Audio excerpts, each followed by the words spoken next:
Yes, this is very good question कि spine में वैसे तो बहुत सारा प्रॉब्लम हम डिवाइड कर सकते हैं। सर्विकल स्पाइन, गले के मनके का प्रॉब्लम, थोरेसिक स्पाइन, छाती के जो पीछे वाले जो मनके होंगे उसका प्रॉब्लम, और लंबर स्पाइन, कमर के मनके का problem. Most common 80% problem lumbar spine में होते हैं। उसमें भी मोस्ट कॉमन क्या है? डिस्क हर्निएशन, जैसे हम जिसको हम साइटिका बोलते हैं, गदी का खिसक या साइटिका।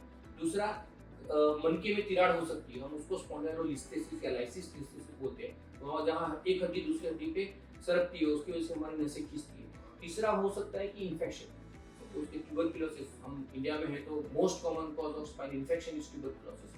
अगर ट्यूबरकुलोसिस भी हो सकता है, अगर पेशेंट की इम्यूनिटी कम हो तो बैक्टीरियल इन्फेक्शन भी काफी हो सकता है, जैसे डायबिटीज वाले पेशेंट है, एचआईवी एड्स वाले पेशेंट है, immuno compromise, long term steroid लेते हैं, वो सब पेशेंट में भी।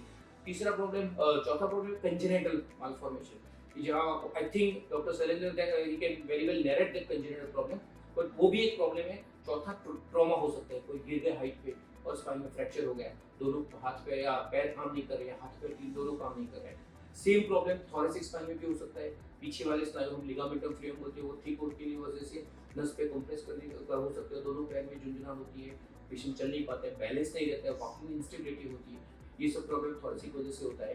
तो लास्ट में सर्वाइकल स्पाइन, वहाँ भी जैसे लंबर में गद्दी खिसक सकती है, सर्वाइकल में भी खिसक सकती है। उसके सिम्टम्स क्या होते हैं? पेशेंट को हाथ में दर्द होता है, रात को नींद नहीं आती, जैसे रात को नींद करनी जाती है पूरा हाथ में सूरापन हो जाता है, और तीसरा सर्वाइकल स्पाइन में इन्फेक्शन भी हो सकता है। और फोर्थ प्रॉब्लम कि वहाँ कॉर्ड, वहाँ मेन नस रहती है, तो डायरेक्टली नस पे कंप्रेशन होता है, तो हमको माइलोपैथी बोलते हैं उसपे, जहाँ बैलेंस से रहता है, हाथ से कोई चीज़ हम पकड़ नहीं पाते और गिरने का हमको फ्रीक्वेंट फॉलो नहीं करना लगता है।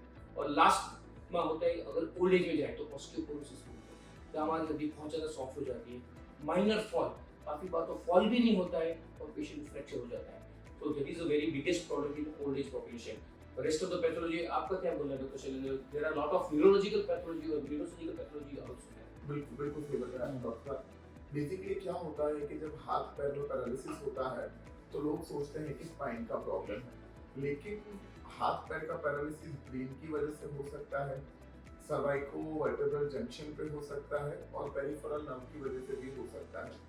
ब्रेन के अंदर जैसे ट्यूमर होता है या फिर स्ट्रोक होता है, तो ब्रेन के जिस एरिया में ट्यूमर या स्ट्रोक हुआ है उसके ऑपोजिट साइड में हाथ पैर में पैरालिसिस हो सकता है। अगेन वहां से नीचे जाए तो हमारा जो क्रेनियोवर्टेब्रल जंक्शन है वहां पर कंप्रेशन हो तो उसकी वजह से भी चारों हाथ पैर में पैरालिसिस, मोबाइल ब्रेन का कंट्रोल चला जाना, ये सब हो सकता है। और आखिर में स्पाइन के भी बाद, स्पाइन से भी जो नसें निकलती है हाथ पैर में जाती है वो कहीं डिस्टली कंप्रेस होती है, जैसे कि कार्पल टनल सिंड्रोम बहुत कॉमन है कि हाथ की नस यहाँ पे दबती है तो हाथ में झुंझुनाहट वगैरह होती है, चीजें हाथ से गिर जाती है, तो ये सारी चीजें भी उसी के अंदर आती है।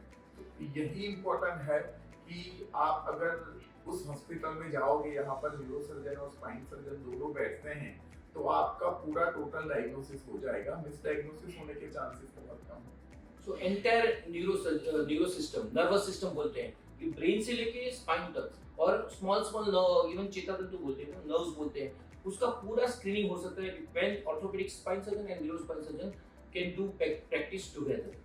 सो that is the main purpose कि we have combined this practice and all this kind all problem, spine की जो प्रॉब्लम पूरा स्पेक्ट्रम को हम कवर कर सकते हैं। सो बेसिकली जो भी पेशेंट्स होंगे उनको कोई भी टाइप की साइन और सिम्टम्स आएंगे तो it could be either related to mainly orthopaedic या फिर mainly related to the neuro part of it. So best I think के लिए यही होगा कि वो एशियन हॉस्पिटल में आए, वेयर आप दोनों से वो मिलके प्रॉपर कंसल्टेशन लेके प्रॉपर डायग्नोसिस एंड ट्रीटमेंट के पास जा सकते हैं।